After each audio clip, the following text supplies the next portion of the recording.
Hi, everyone. Welcome to another video. My name is Chris Capitura. I'm here with Dr. Sharif Ibrahim, and we're going to be talking about something that Sharif and I just love talking about, and we have been in many of our videos. If you've been following us for a while, you know that we love talking about metabolic health. This week, it was Metabolic Health Day around the world, and we wanted to bring it back to you all and talk about some specific things regarding metabolic health. Now, Sharif, before we get into other issues that we're going to talk good and bad metabolic health, can you define for us specifically what metabolic health is?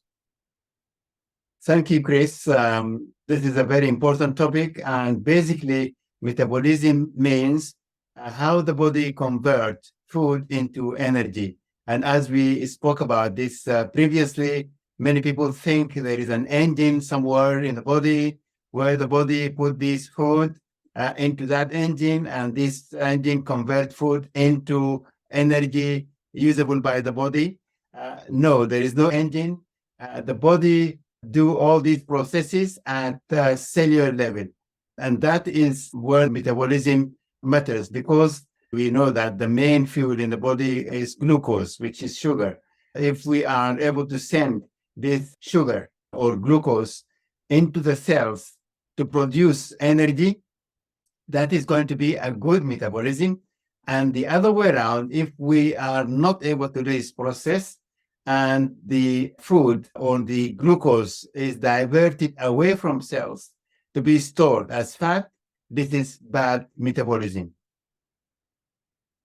Okay, so that's the general understanding of the process. Now, when we are in good metabolic health, the body runs quite efficiently and it does quite a few things. So can you go through a few of them, like the detox and a few other things about repair and all that, and why it's so important for us to be in good metabolic health so these processes can actually occur?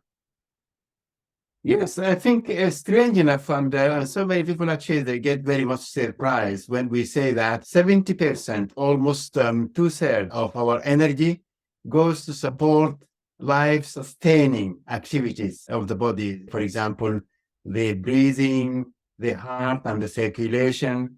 70% of the energy goes to support that, while 30% or a smaller portion of our energy goes to support our daily activities, such as work, gardening, hobbies, and sports.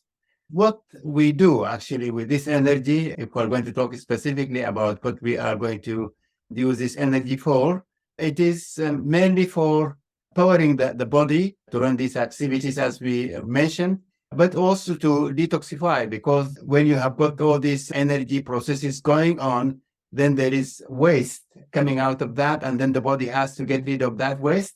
And then we have got other activities going on, for example, growth in children, for example, and repair in adults. These are also supported by your metabolism. That's great. So now let's talk a little bit more about metabolic health and longevity. Everybody wants to live longer. That's the big thing. There's lots of information on the internet and books written about longevity. And metabolic health has a lot to do with that. It is the difference between living longer and healthy versus living longer and being in a nursing home at 60 and 65. So can you talk a bit more about that healthier opportunity that comes from having that metabolic health dialed in correctly?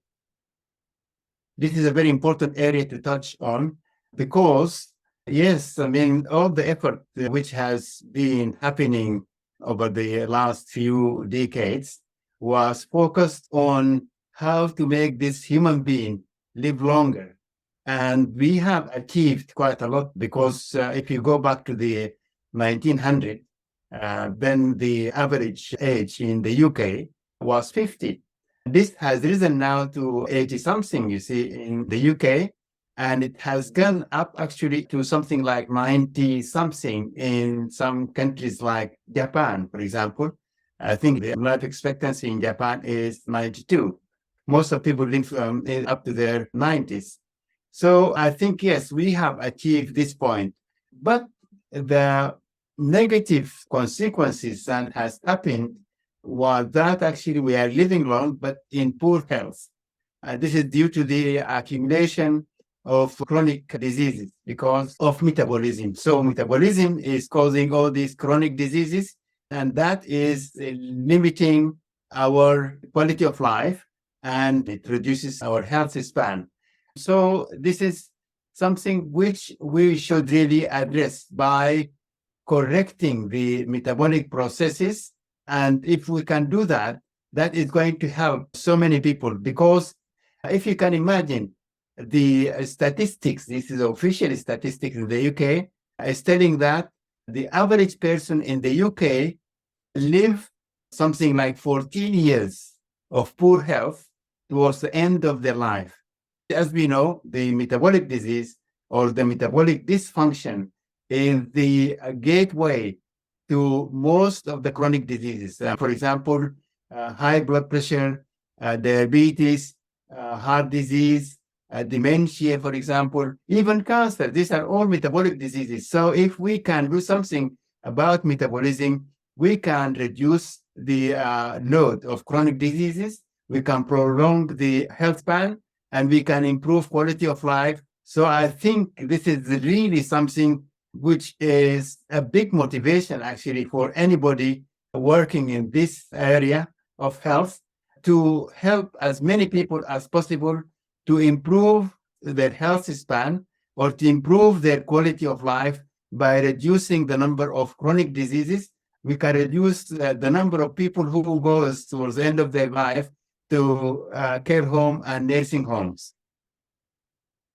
Well said, Sharif. And it's so true about all of this. And as I've said, for the past year that we've been creating videos, we speak a lot about this. So take some time, watch some of our past videos.